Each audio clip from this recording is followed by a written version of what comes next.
Next question today. David, vaccination is going really well in the United States. Vaccines for everyone who wants them. How much credit does Trump get for vaccination?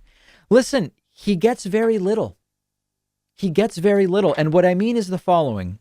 Moderna and Pfizer are companies that existed in the United States long before Trump, and they were on the forefront of medical science. Johnson and Johnson, same thing. AstraZeneca, different vaccine, same thing. So certainly Trump gets no credit whatsoever for the fact that some of the usual players were the first to get moving on vaccines that would be used. Trump gets zero credit for that. Okay. Second question.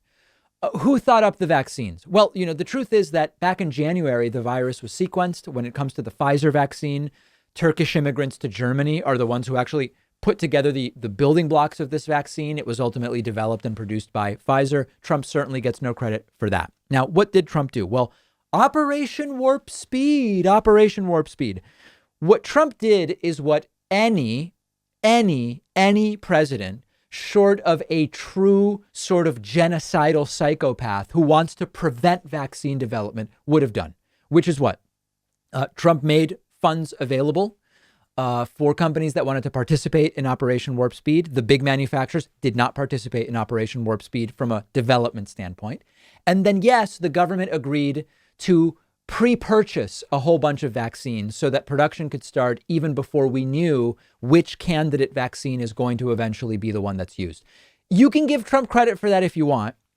Any sane president would do that.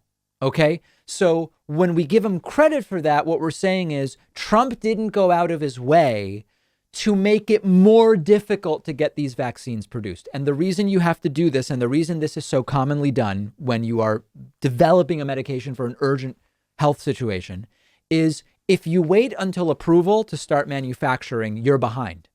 So on spec, as we call it, you start manufacturing vaccines before they are actually approved, so that if they're approved, you have a whole bunch of them ready to go.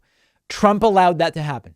He didn't get in the way of that. He can get credit for that. He acted like a normal person on that. On distribution, he gets essentially no credit. Distribution was a disaster. When Joe Biden came in, we were vaccinating 800,000 people a day. There were vaccines that were unaccounted for.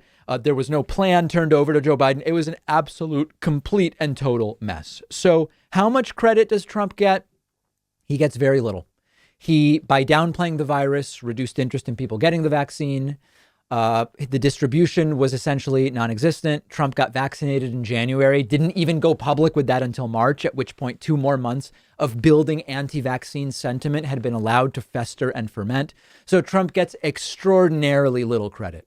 If you disagree with me, let me know.